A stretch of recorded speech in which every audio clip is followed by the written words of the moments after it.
If AI tutors are here to stay, what do you think will happen to the teachers? I don't see need for teachers going away. Teacher productivity will go up significantly. Non-productive tasks like lesson generation, assignment, giving out, all of that can be helped tremendously by use of AI. So I would say if you make it easy for them to use, they'll love to use it. We are talking about AI tutors today. Do you think AI tutors can change that? Actually, I'm very bullish on AI tutors. So what can an AI tutor do? One is interactivity. You can ask a question, hear an answer, and then ask another question based on that. You can motivate somebody and understand people's emotions. And third, which is personalization. The machine understands where you are going wrong or right and nudge you. All three areas can be tackled by AI. And finally, there is a compounding effect. The more data AI collects, better it becomes for you and hopefully for the next student as well. There are these horizontal players. You have OpenAI, you have Perplexity, you have Gemini. Why would they not do a better job of, let's say, building an AI tutor? Education is a large market, Rahul. I think almost a $7 trillion market globally, $300 billion in India. There's many different segments of this. There's different age groups, there's different stages of learning, different languages, stuff like that. So I think there's enough and more for everyone to sort of take a share of. What might 2030 look like from AI tutor point of view? Yeah, I think. Hi folks, welcome to 2030 Consumer. At Stellaris, as investors, our job is to crystal ball gaze into the future. Look at what Indian consumers will do 5 years from now, how they'll behave, what will they consume, what will they pay for. And this podcast is in some way trying to go deeper into that. We are not trying to go into the past or why, what happened, but more of possibilities for future. We also don't want to, in some sense, find faults in future models. A lot of things are possible. Great founders figure out their own journeys. So as much as possible, think about possibilities. Today, I also have my colleague Swapnali and we'll talk about how AI can play a role in education. Hi, welcome Swapnali. Thanks, Rahul. And there's no better person than Rahul to have this conversation with. He has had a front row seat to a lot of edtech investments over the last couple of years. He was an investor in Topper, Simply Learn, Allround and SwiftLearn. So I know it's been many years, Rahul, since you were a student. So you'll be surprised to know that we have come a long way from the good old quota days. Okay, now don't make fun of my age. Quota might sound like an ancient concept. You were a student last year or the year before? Anyways, so jokes aside, Swapnali is the latest addition to Stellaris team. She looks at a lot of AI, deep tech, software, education, multiple areas. And given her age, who knows, you might be a future consumer for edtech as well. So we'll have a discussion around how AI can have a meaningful role in education. Sounds good. So I want to start by setting some context, Rahul. If we turn the clock back by a couple of years, during COVID, edtech had its moment. Almost everyone was studying online and a lot of companies came up during that time as well. But none of those plays really panned out, as we know. So what do you think went wrong with edtech? Well, I think, what does a student look for? Student, when they went to online education, they were looking for what an offline classroom did. Can that be done online? And I think where those platforms mostly failed is around 3 counts. One is lack of interactivity. You can't have a star teacher talk to 5 students. You had to have 100 students. So it became more webinar kind of a experience. Lack of personalization. And third, I would say lack of motivation. So how do you motivate a student, which is one of the jobs of the offline teacher? So what ended up happening is, while these edtech platforms started online, very soon they went into the offline coaching center model. That is where students basically would go and pay the full amount. And pure online became more a supplementary kind of, options for the student. So lack of efficacy in the end meant that you were only a peripheral player versus a full-fledged player for the students. They did create a lot of good content, I would say. So that content exists, doubt-solving kind of questions. So, today if you see a lot of the online usage is actually of people going to these platforms just to maybe read a particular content or understand a particular concept, reading the content or viewing the content, or asking doubts, which is more a specific kind of piece versus learning concepts. No, that makes a ton of sense, Rahul. And given that we are talking about AI tutors today, do you think AI tutors can change that and how? Do you Actually, think I am very bullish on AI tutors. In some sense, if you think of AI or chat GPT, like you converse with it almost as if you're conversing with a real human being. So what can an AI tutor do? I would say all the three problems potentially are solvable using an AI tutor. One is interactivity, because it's a more conversation kind of an experience. You can have interactivity. You can ask a question, hear an answer, and then ask another question based on that. You can motivate somebody. You can understand people's emotion based on how they're responding. Today it's mostly text, but hopefully voice also will come very soon. And third, which is one of the biggest gifts of AI, is personalization. Right, the machine understands where you are going wrong or right, and can kind of nudge you into those directions. So all three areas can be, in some sense, tackled by AI, which the past online players could not do. And finally, there is a compounding effect. The more data AI collects, better it becomes for you and hopefully for the next student as well. Yeah. So in some sense, it is like you're making a star teacher, but in a much faster way and a more democratic way. No, absolutely, Rahul. I think there's also been a lot of technologies that have matured over the last couple of years that have made the concept of an AI tutor, as you talked about, possible today. First is, of course, your LLMs. Someone like a ChatGPT has become so natural, and you can converse with it as if you're talking to a human. So I think it makes it a lot easier for students to speak to them, and so it's that is one angle of it. The second is also the modality of voice in general. I think we started out with talking to ChatGPT over text, and you could only get so far. There's also a lot of younger students who might not be as fast as typing. There's also the vernacular angle. So I think voice as a modality in general has been a huge gift to the concept of education. Oh, totally agree. And I think the third point is reasoning models, right? As in, I remember like about a year, 2 years back, there was always the challenge that while LLMs could do maybe factual recalls, talk about facts, or maybe predict the next sentence, were they able to reason with you? Now, I think that problem also getting solved. You can do a back and forth reasoning. You can go deeper into the logic to explain something and also to understand what the student is responding. So that has added an additional, I would say, positive part to what AI can do as far as education is concerned. Yeah, and on the tech side as well, I think a lot goes into an AI tutor beyond the model themselves, right? You have got the personalization layer, the memory, how are you dealing with guardrails, stuff like that. And I think all of that technology also has, gotten better and come to the point where today it makes a lot of sense to build an AI tutor. So exciting times ahead. Yeah. And see, also do understand that India, one other challenge has been pricing. As in, one, we have very few good teachers, and then very few good teachers also mean that the price of learning from those teachers is very high. Now what AI can do is, one, make this teacher available to everybody, and because there is not much of marginal cost of delivery, you can actually reduce the price and still make enough profits. So this whole notion of what you could get for like 20,000 rupees, you can now serve the same customer at 5,000 rupees. Right? So that is the other beauty, that suddenly the market opens up in the middle and the bottom base of the consumers. So one question which I have with all consumer AI companies is, there are these horizontal players. You have OpenAI, you have Perplexity, you have Gemini. Why would they not do a better job of, let's say, building an AI tutor? Yeah, in fact, they have launched their AI tutor products already, yeah. I think. But education is a large market, Rahul. It's, I think, almost a $7 trillion market globally, $300 billion in India. So I think there's many different segments of this. There's different age groups, there's different stages of learning, different languages, stuff like that. So I think there's scope to build out vertical, more nuanced, better solutions for each of those slices. And I think there's enough and more for everyone to sort of take a share of. Just to take an example, Khan Academy, I think, was one of the first sort of edtech apps to launch an AI tutor. It's called Khan Migo.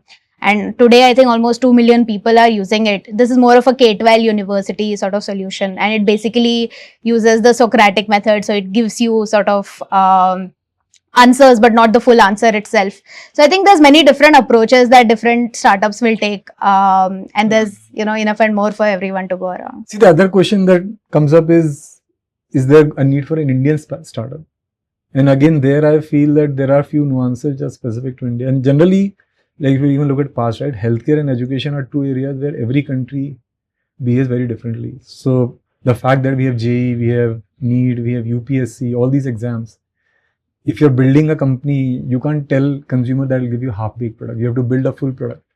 So that product is there only for India. You don't need that product elsewhere.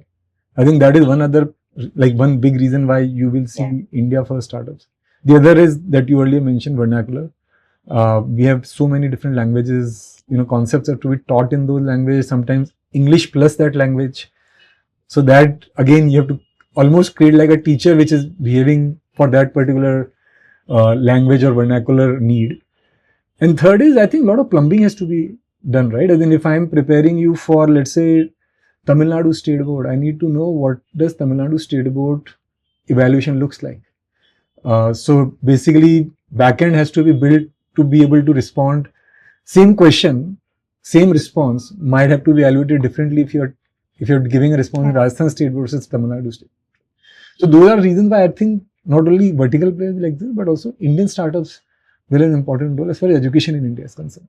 So having set the context, Swapnali, maybe let's jump into the crux of this discussion, which is what might 2030 look like, right? From AI tutor point of view. Yeah. Any thoughts on how to structure that discussion? Yeah, I think there's many large segments, right? But if we look at it broadly, there's the B2C route where you're selling to the students or the parents of the students. And then there is the B2B route where you're selling to the schools or probably the teachers. Within the B2C angle, I think there is, and if you look across the stages of a student's life, there's your preschool, then you've got K-12 education, you've got test prep, university, higher education, and then you've got the upskilling section for people later in their life. On the B2B side, you've got teachers, something you can build for schools, stuff like that. I think going a little bit deeper into the B2C angle, this is mostly a ROI driven sort of market where people are looking for some sort of an outcome. It could be an exam, it could be a job, stuff like that. So that's most of this K-12, your test prep, university prep. But there's also this other market, which is more of an edutainment market, so to say, where the output is a little bit fuzzy. You don't have like an outcome that you're looking for. So language learning, for example, you've got the very early kids market. You've got your edutainment content apps, stuff like that. I think here it is more of there's no outcome, but it's a practice based sort of thing. So I think this is broadly where the market is at. So if we trace the journey of a student, right, the preschool market, parents think of this as an education market, where it's largely entertainment is still an important part of it. You have to keep the child engaged. Yeah. And I think the voice modality is very important here because very young kids, they're not going to type or text or so I think if you look at today kids' behavior, they talk to Alexa, they say play me a song or stuff like that.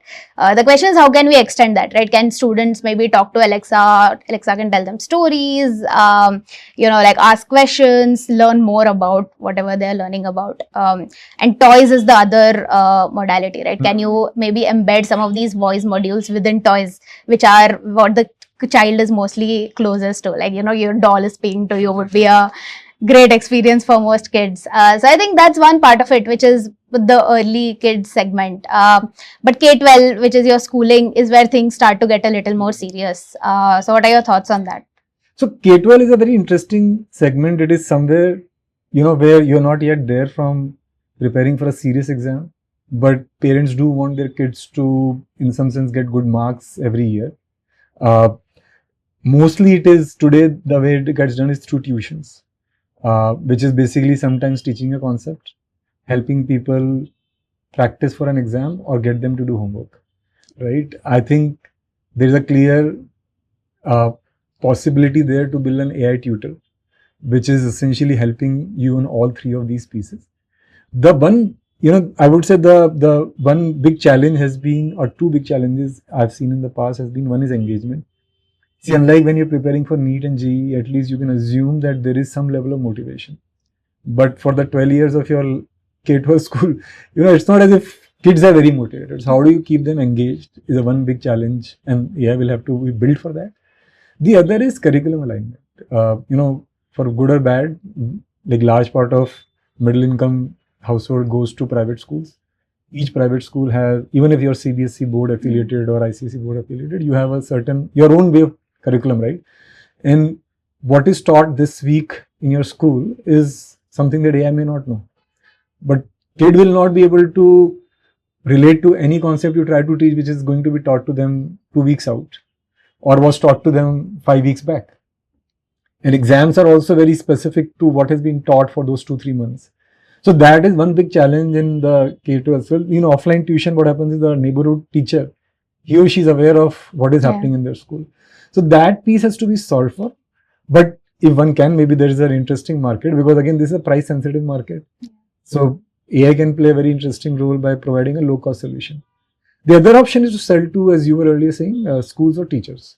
I think today every school, and today maybe not, but 2 years out, I can see every school will get asked as to how are you AI ready? Yeah. How do you help my kids or my student or my children become relevant to the world?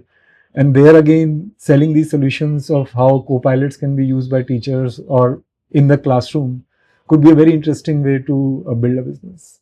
But if AI tutors are here to stay, Rahul, what do you think will happen to the teachers? Actually, I don't see need for teachers going away, and especially in a classroom kind of setting, you do need an oversight from the teacher. Yeah. I also feel that, in fact, teacher productivity will go up significantly. Like not in my time, but whenever I've talked to teachers of my kids, like large percentage of time is spent on non-productive tasks. Lesson generation, assignment, giving out, then assessment of those assignment. All of that can be helped tremendously by use of AI. So I would say teachers will actually like this kind of a solution. Obviously, you have to build something that it's easy for them to use. Again, as I said, align for that particular curriculum or whatever course material they are using. But if you make it easy for them to use, they'll love to use it, I would say. So Rahul, one of the largest spends outside of formal education is test prep in India. I think Physics Wala this year will be like a $3 billion IPO. So what do you think about this segment? Do you think there's scope for building AI tutors specifically for them? Yeah, actually, I would say this segment might see one of the largest outcomes if AI is used properly. As I think you were earlier saying, a lot of content has been built out, but somebody who can build an AI first company on top of the existing content or maybe easily create new content would have a very meaningful role. Now, clearly, these are high stakes exams, so you can't go wrong. You can't tell a student that you come and learn from here, but I may not do as good a job. Because those are crucial 1 or 2 years of their lives, right? So you need to build a solution which acts like a real star teacher. That basically can, through recorded content or otherwise, can teach you a concept, makes it interactive so that you can interrupt whenever you want, can auto-generate responses, can basically give you micro evaluations or major assessments, which are also AI generated, and can evaluate and tell you where you are going wrong, and then personalize it for you. You might be good in certain area of math, but maybe not as great in certain area of physics. So nudging you towards that is the other piece that I think AI can play a very interesting role. Also, I think there is problem of plenty when you look at students today, right? They're like so much of stuff to do. Yeah. Again, prioritizing for them, building a path or a learning path for them. These are all pieces that AI can play a very meaningful role. And again, my assumption is today where we are, maybe people will start with simpler exams. Yeah. But I can see a path where maybe a few years down the line, JEE should be fully, maybe with very minimal human intervention, can actually deliver a full classroom kind of experience for students. Yeah, if I had a tutor like that when I was in JEE, I'm sure I would have been much happier. But I think another sector is UPSC, right? It's one of the smaller test prep segments, but of course it's large enough in itself. And I think one challenge with that exam is that a part of it is subjective. So you could not do anything before AI, right? How would you evaluate whether the student's answer is along the right lines? And there is no right or wrong answers either in UPSC. It's a lot more around what factors have you considered, what have you not, stuff like that. And I think AI can play a big role there. One of the things is the time to get feedback, right? Now, today, how it works is you give your answer sheet to somebody who will evaluate this, and they come back to you within a week. Wow. So that limits how many questions you can answer within your UPSC prep journey. So I think because AI can enable instant evaluation, within 2-3 minutes you have a feedback on where are you going wrong, where can you improve. So you can attempt more questions and you can practice more often, which will obviously lead to better outcomes for the students, for the companies building for it. Yeah. So I think UPSC is a very interesting market and it's one of the earliest markets, I think, to adopt AI as well. There's a bunch of companies in India being built today just around the whole subjective evaluation space. Yeah. In fact, I would also add, in addition to that, right, the next stage is interview prep. I know the number of students for interview prep is much lower, but you can't do interview prep in like 2 months or 3 months, right? It requires a lot more preparation ahead of time. And there is no better solution than AI. As in, if it is trained on what kind of questions and what are the responses that people are expecting, you can do infinite hours of interview prep, as much time as you have, and become much better as you go into the actual interview itself. Yeah. So far we only talked about more formal education, but carrying over from, I would say, just this conversation on interview prep, right? Language learning on a very adjacent area is also an interesting market. As you were earlier saying, it is not that there is an exact ROI, but the good part about languages is not that require higher level of accuracy, especially those spoken English when you're not teaching grammar and all, right? When you want to speak, learn, understand, lot is already being done by AI. And you look at companies like Duolingo, which I think is about $1 billion odd market from this segment. Again, AI can change the way you help people learn. And in India, like in a lot of other countries, it is about when I'm going to another countries, when I need to at least learn or know a little bit about that language.